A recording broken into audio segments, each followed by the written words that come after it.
So yeah, I was hoping to get something like that. I wasn't. I thought it'd be naive to say something as good, I guess, but something close to that quality.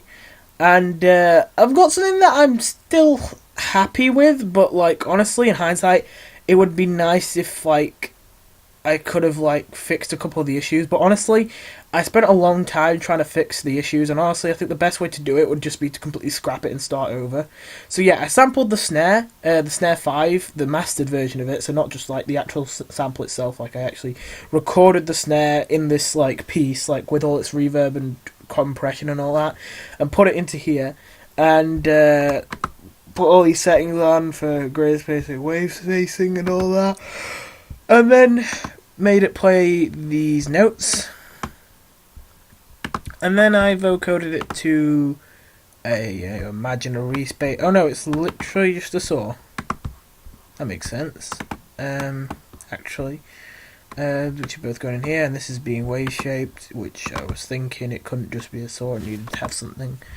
Yeah, and then it's vocodecs over here, parametric equalizer. So that's the high pass, and this little band stop that's also just above the high pass, doing their work to modulate it, and just being distorted again so you can hear it better, and then being compressed even more so you can hear it better, and you still can't hear it that well. Whoopee! Well, you can hear it well, but like the bass doesn't really come through as well as I'd hoped. So yeah, and that's practically it, because then it's repeats of what we've already heard, but with different modulation, all the way to the final stretch, where there is the final unique part over here, which, yeah, there is nothing else after this that is new. These set of 16 bars. So, in the Nintendo's kind of new cover or remix, or whatever you want to call it, of Gangplank Galleon that they made for K. Rool's reveal, the kind of like trumpet one, you know what I mean.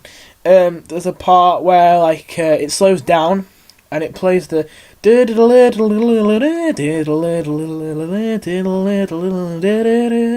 that, but each note is double the length. And I really wanted to take that part because I thought that sounded really cool. And what I've got here is I've got some epic brass all of a sudden, and for the first time ever, not only did I use that electric guitar in that little break part, but I used the electric guitar here for these big chords. And this is actually the first time, this piece right here, I have ever used an electronic guitar in any of my music. I really don't like rock, and it's just the sound usually doesn't sound right to me, and I don't get the whole appeal of it. Not because it's like too loud or anything, it's just, I mean, look, I made dubstep, I can't really say anything about that. But, and I'm I'm not great at mastering, so I definitely can't say anything about that. But, thingy, it's just, something about it never really grabbed me, but I will admit, here it works really, really well.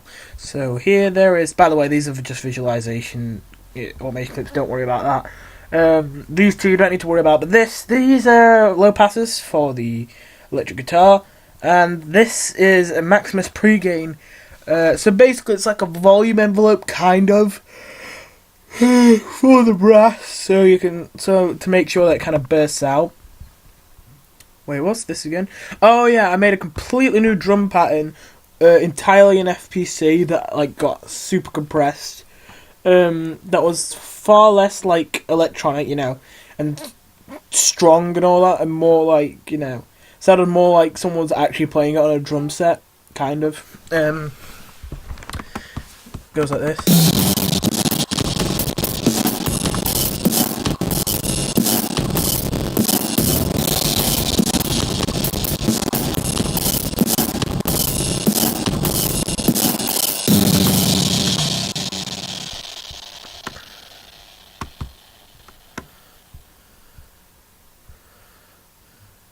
So there you go. And yeah, so we've got two brass here, and that's just cause, and honestly, this might have been a bit of a waste of time. Basically, when it goes da da da, I wanted to make it slide from G to A, which I did do. But the thing is, because I wanted there to be this playing at both the 5, the 5 and the 4. You know what I mean? The C5 to B5 area and the C5 to B5, C4 to B4 and C5 to B5 areas. Yeah, you know what I mean. I needed to have 2 separate synths so that the slide didn't affect both notes. Like, if I did this, if these were both the same synth or sound or, whatever, they'd probably all just slide up to A5 or both slide to A4. They wouldn't go to each their respective ones. But this might have honestly been a waste of time, because I realised, hang on, I don't really want to make 4 of these because I'm already scared this is going to crash. And I would need to make 4 to make it so these parts can slide. So, in the end, that might have not really been very much worth it. But, whatever. At least it slides for half of it. But yeah, I should have... It doesn't really matter because you can barely tell, but yeah. So there's a max for 3 again, and yes, so we'll just look at the mixed tracks for the electric guitar, because I think we skipped over that one. Reverb and low pass, and that's going into medium side tuning. And wait, I just realised I've lost part.